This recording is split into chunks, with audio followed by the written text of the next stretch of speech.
Okay, there we go. That should be working. You can hear me still, right, Shelley? Yes, we can hear you. Perfect. So good morning, everyone. My name is Amelia, and I work here at Maple Leaf Adventures in Victoria. I've worked here for almost 2 years now in February as the Guest Communications and Reservations Administrator. It's a long title, but what it means is that I help the guests out before their trip, choosing the right trip, making sure it's exactly what they want, and making sure that they know what they're signing up for, of course. And during the trip, if there's any issues with any guests, and then after the trip, follow up and hopefully booking another trip. So anything guest related, as well as some marketing and social media. I'm a travel photographer at heart, so social media is what I thrive at. But yeah, so I'll get started. I'll start sharing my screen. I'll just talk a little bit about, well, actually a lot about Maple Leaf Adventures, who we are, what we do, why guests should travel with us, and what kind of guests tend to come travel with us and are qualified to travel with us. And of course, at any time, you can interrupt me with any questions you may have. I'm always happy to answer any questions, and my email is at the end of the slideshow as well, so you can call or email me anytime. And just making sure you guys can see my screen right. If someone could let me know that you can see the slideshow. Okay, perfect. Sounds good. So this is Maple Leaf Adventures here.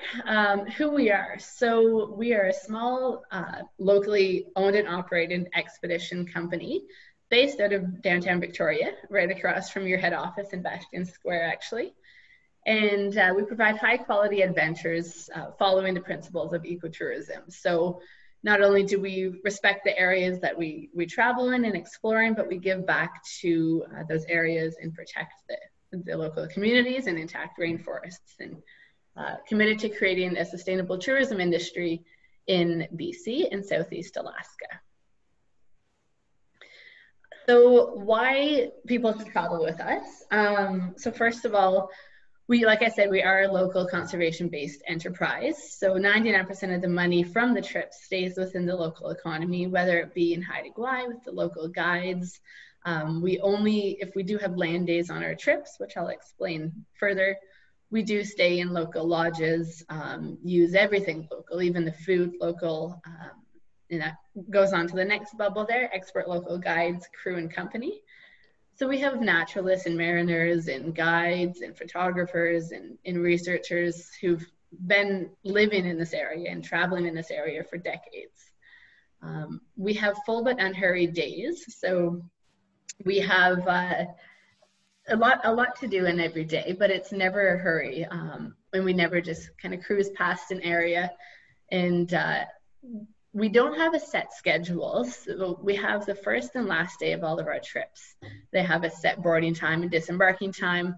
But other than that, all the days in between the journey are really not planned, which doesn't sound professional, but they're really spontaneous, and we go wherever the wildlife and the weather is the best. So it totally depends what both the guests want to do and what's in the area. If we know of a certain marine life or wildlife that's there, then we'll safely go view it. And the crew do know where else the nice little hidden hot springs are, the secret little gems around the coast, because not only did some of them grow up on these islands, but we've been traveling and exploring both for work and also on our free time. That's what we do here. So our tagline is remarkable journeys, engaging people in wild spaces. So remarkable journeys, this is one of the little hot springs here, actually on an Alaska voyage. But the remarkable journeys, we go on about a week long on average. The days do differ. So in the spring and fall, it's about 4 to 5 day trips. And then through the summer and actually early fall, where we go to the Great Bear Rainforest, they're closer to 7 to 10 day trips. We go off the beaten path. We tend to stay away from large crowds, which is before COVID we did that, and now especially now we're doing that. But yeah, we stay away from the popular areas. We don't go to big town sites or anything like that. And we like to be the only ones either on that beach or in that estuary at the time. Does someone have a question? You want someone to move? Yes. And so the next part of the tagline is engaging people. So as I mentioned, our crew and staff are coastal explorers, true professionals, and they love to share our home here. When I was on my trip, for example, the naturalist, anytime she saw a new bird, she would get so excited, which would get all of us excited. And I personally didn't care much about birds before I went on my trip, but yeah, they really get you excited about everything that you're seeing along the coast and make you really want to protect it as much as you can. And of course, there is an open wheelhouse. So like I said, our expert mariners are always happy to either teach you how to read the maps or tell you what they're doing to safely navigate the waters. So open wheelhouse on all of our ships. You can go up anytime. And wild spaces, of course, we do go to some absolutely epic locations all along BC and Alaska, whether it be here viewing the grizzly bears or places that we have helped to protect, like the Great Bear Rainforest since the early 90s or late 80s as well, and the best of BC and Alaska's coast. So the hidden secrets all along that you don't see on a larger cruise ship when you're just sailing by. And so here's just a quick map of the area, which I know you've all seen before, but I'll just explain. We have about 7 different areas that we operate our trips in. So starting at the south, right where we are right now and where some of your offices are, Vancouver Island. So we do trips on the west coast of Vancouver Island, which is called the Wild Side trip. So it's open to the open ocean. And then we do Gulf Islands trips, some culinary voyages around Salt Spring and the lesser known islands as well. Doing some craft beer cruises or wines and islands or some foraging trips. And then heading up to Desolation Sound and the Inside Passage through the Brereton Archipelago. The massive Great Bear Rainforest is one of our top destinations there, and I'll talk more about that later. Heading over to Haida Gwaii and then up to Southeast Alaska. So this is where we operate our trips from April to October. Now, we have about 30 different trips on the 3 ships that we have. So I won't go into details about each of those specific trips, but I will talk about the general areas that we operate in. So divided into Alaska and then British Columbia. So our Alaska voyages, they're either 10 days or 11 days. They're quite long trips, but it's because we're traveling on this slow, lovely tugboat, Swell. And we do go off and explore a lot. So we could stay in one area for a full day and be out hiking or exploring the intertidal life or crabbing. So it's really different, and I'm not in no way comparing us to the cruise ships, but I have worked on those for about 3 years. So I've been both on a small ship and a large ship to Alaska. And it's so different because on the larger ships, you're cruising by and seeing places that you love to jump off, or you can imagine yourself sitting in by the little river that you cruise by. But here we actually go and do that. So you don't have to imagine that. We're out every day on land exploring. Of course, the food, I'll try not to talk about the food too much because I do love good food. But yeah, on all of our trips, we have amazing chefs who really care for the meals that they make, and we try to use as much local ingredients as possible.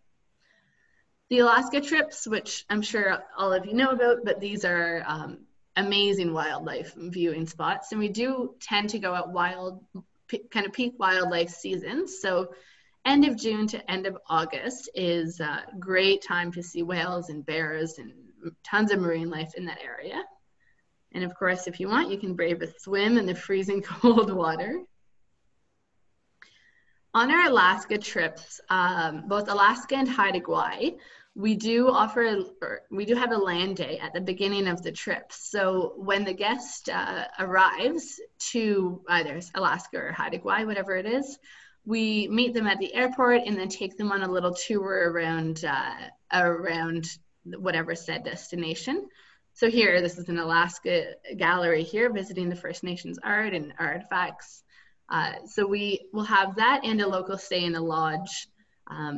Again, for 2021, it's still unsure exactly what will happen for the land days, as a lot of uncertainty is still in the air, but that's usually what we do. So yeah, like I said, I could talk for hours about the trips. So the Alaska voyages, we can go into a lot more detail about them, but they do start and end in several different ports from Sitka, Ketchikan, or Petersburg. Those are the 3 destinations that we start and end our trips in. So some small communities, but still really beautiful and a lot to see in the local area there. And those are only on Swell, the tugboat. Now getting into BC, which is most likely what we'll focus on for the next year or so. And as we all know, that Canada and local travel is really a hot topic these days. So in BC, we offer trips in the Great Bear Rainforest, Haida Gwaii, Vancouver Island, and then the culinary trips, which are on Vancouver Island and around the island. So these trips run from April till October on all 3 of the ships. And we start in the Gulf Islands and then slowly work our way up the island, doing trips every week from April to October. And I'll get into in a little bit talking about the daily activities, but they definitely do include a lot of activity, a lot of walking or kayaking or bear viewing, whatever that day happens to entail.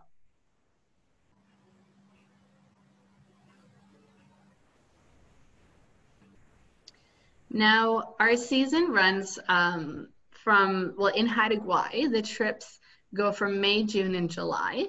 On Maple Leaf in Cascadia, which I'll get to talking about shortly, the different ships and everything like that. In the Great Bear Rainforest is May to October. In the springtime, which is May to early July, in the Great Bear Rainforest, it's amazing location for wildflower viewing. There's still snow on the mountains, on the Snow Peak Mountains. We do see black bears and grizzly bears at that time, as they're out eating all the berries, but we do not see the white spirit bear. That won't be until August to October. So if anyone has a guest come up to them saying that's their goal, don't send them in the spring. We won't see them. That would be, we always say after the first week of September onwards to pretty much end of October. It totally depends when the rain will fall that season, because the rain brings the salmon to the river, which brings the bear to the river, and that brings us to the river to see the bear. So it's a circle of life there. And then Vancouver Island, we operate April, May, July, and October. In April and May, we're doing shorter trips. So if anyone is a little bit nervous about traveling on a ship or a small group ship, then those are really good ones, because they're just 4 to 5 days to get a nice taste of life on the ship, which is really relaxing. So those are some short trips.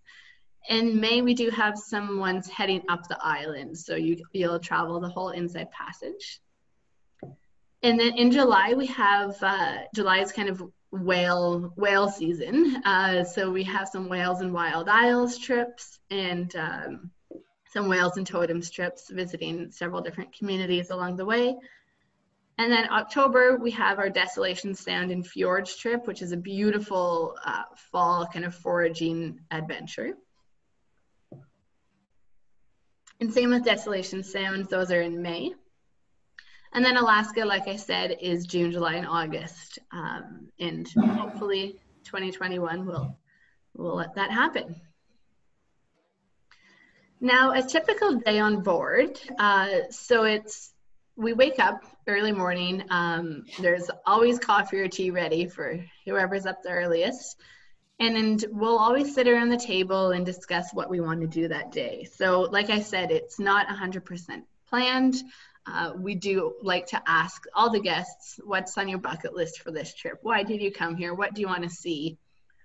So whether it be they want to have a beach fire, that was my bucket list goal on my trip, and we made it happen. But a lot of people are here to see the wildlife and bird watching or bear watching.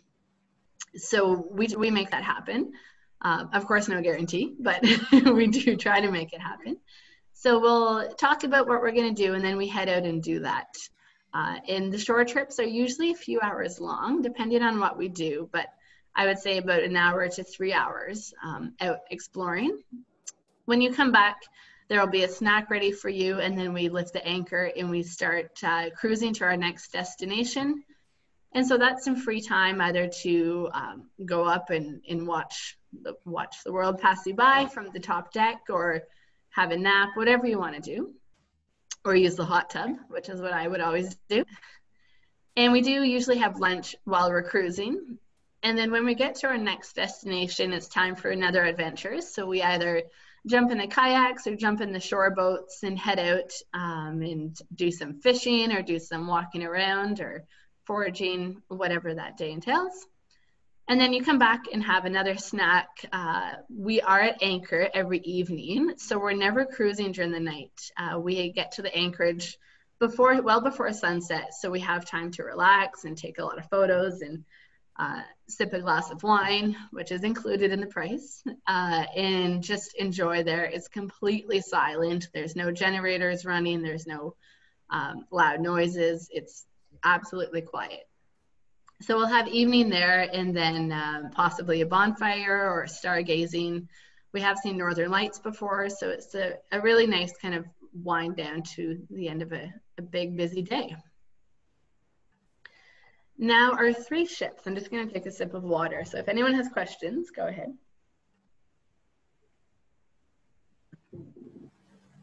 Okay, so our 3 ships here, we have Maple Leaf, Swell, and Cascadia. So Maple Leaf is our flagship. She's, I guess you could say, the most adventurous ship we have. It's our sailing schooner with 8 passengers. Now I'll show you a lot more photos in the next few slides. Swell is our converted tugboat with private cabins with all your own ensuite bathrooms. And Swell takes 12 passengers. And then our brand new Cascadia, which is upper class, explorer, go anywhere type of vessel. We sailed it over from New Zealand, which it was used for the exact same purpose over there. So this is our new ship with a maximum of 24 passengers and 12 very spacious cabins. So that one is the most luxurious of the 3 we have. Now to show you a few photos of the ships. So this is, like I said, Cascadia, 24 guests, 12 spacious cabins, and it's a 138-foot catamaran. So it's a really big ship for not a lot of people. It's really spacious. You can always find a little area to tuck away and read a book and get away from anyone else. Now this is the top deck. We have a hot tub up here, which you're welcome to use at any time. We have 3 decks. So there's this hot tub deck, and then the bridge deck, the main deck, I guess 4 decks, and then the lower deck as well. Now we have big lounge area here. This is right beside the little bar, which is on the left. You can't see it in the photo, but this is where we have our dining, or we also eat outdoors as well. This is the aft area, so lots of space to relax and lounge. Now we have 3 categories of cabins, both on Cascadia and Swell. And I am going to focus a little bit more on these 2 ships because considering COVID-19 and everything for next year, Maple Leaf with the semi-private shared sleeping area most likely won't be a hot seller or the safest option. So Cascadia and Swell, 3 categories of cabins. 3 is the largest cabin with a king-size bed, like you can see here. They have your own ensuite bathroom and a door opening outside to fresh air, as well as a door opening inside to the inside of the ship. And then the category 2 cabins either have 2 twin beds or a queen bed. And they have a window opening, or a window to outside, as well as a door opening outside for fresh air. And again, your own ensuite bathroom.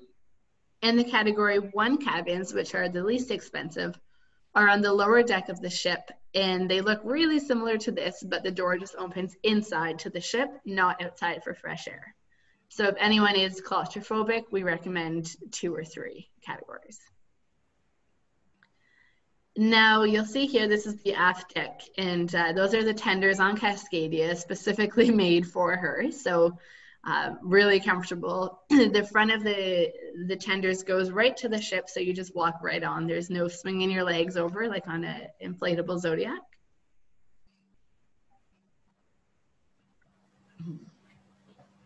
Like I said, the food is a hot topic as well. We do have, if you read any of our reviews online, a lot of people always mention the food. It's delicious. We have 3 meals a day, snacks, of course, and everything is included. You don't have to pay for a single thing once you get on board. And we do send out dietary questionnaires to make sure that we have everyone's favorite food and we're meeting everyone's dietary restrictions. Now, MV Swell. This is our converted tugboat, 88-foot tugboat with 12 guests in 6 cozy cabins. And again, the same structure of cabins, category 3, 2, and 1. However, on this ship, the door is open to the outside on every level. And we do have a nice hot tub deck up at the top where we often have a wine and cheese evening when we're out in the anchorages. This is the inside area, walking right into the galley. This is the salon, so you can come in and choose a book from the little library there, and there's often coffee or tea or snacks sitting out there. So this is an example of the category 3 cabin, the highest level. So it has a queen size bed, a lot of space there, and again, your own bathroom. The category 2s are a little bit smaller, with a queen size bed or up and down single bunk beds. And then the category 1 just has up and down bunk beds. Now, Maple Leaf. So this one is, like I said, our flagship here. So it has 8 guests, 4 cozy sleeping compartments, and it's a 92-foot schooner. Now, because this has only sleeping compartments, not private cabins, we're still unsure and kind of waiting to see what next year will hold, but this might be the best option for charters only, family or friends who are hoping to do this, but we're still unsure exactly what will happen, so stay tuned.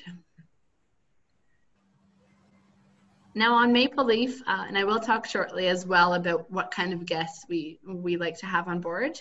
Well, we like to have anyone, but what ones would be the most comfortable. On Maple Leaf, there is a ladder going up and down to the sleeping area. Now, like you can see here, the ship can list side to side. So we do make sure that everyone is comfortable going up and down a ladder several times a day.